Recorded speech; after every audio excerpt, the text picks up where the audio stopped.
안녕하세요. 성경인물 산책 윤미진입니다. 오늘은 예수님의 12제자이며 빌립과 절친한 친구인 나다나엘과 함께 동행해 보겠습니다.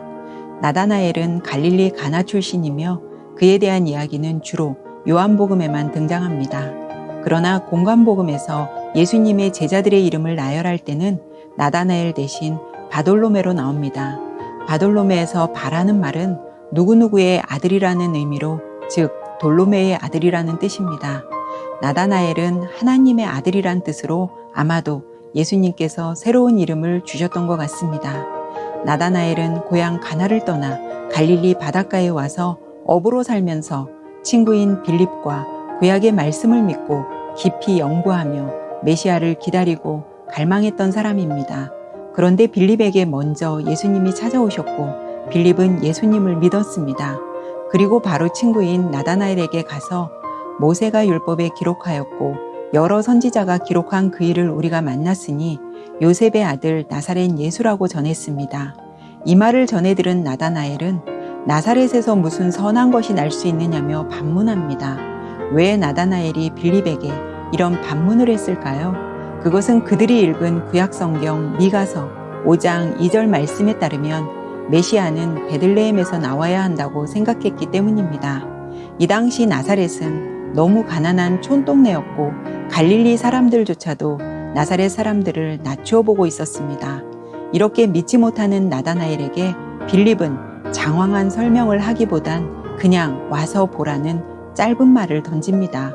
그리고 나다나엘이 예수님께 나아갑니다. 그러자 예수님은 보라, 이는 참으로 이스라엘 사람이라 그 속에 간사한 것이 없도다 하시며 극찬을 하십니다. 예수님은 나다나엘의 속사람을 보신 겁니다. 예수님은 나다나엘의 순수하고 속임수를 쓰지 않고 거짓되지 않은 그의 성품을 보시며 칭찬하셨습니다.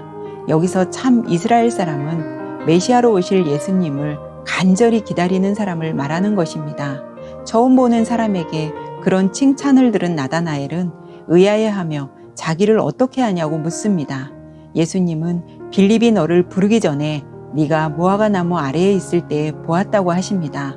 당시 무화과 나무 아래라는 곳은 말씀을 묵상하며 기도하는 곳이었기에 예수님은 영적으로 나다나엘이 예수님을 기다리고 있었음을 보시고 그를 지목하셨던 것입니다.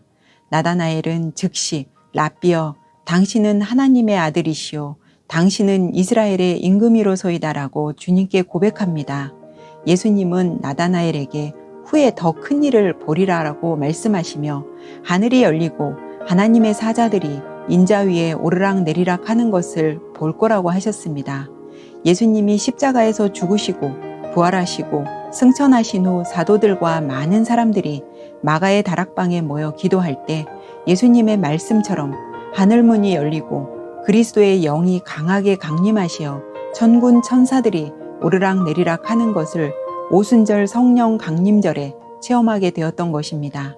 전승에 의하면 나다나엘은 동방으로 가서 여러 나라에서 복음을 전했다고 합니다.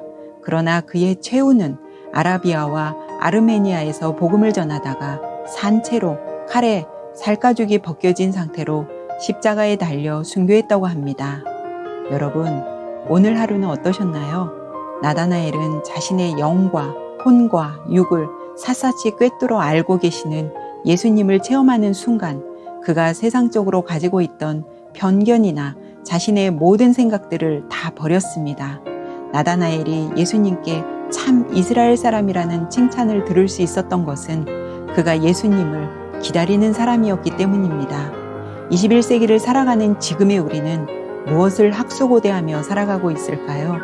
예수님의 재림일까요? 아니면 세상의 부귀영화일까요? 성경인물 산책 윤미진이었습니다.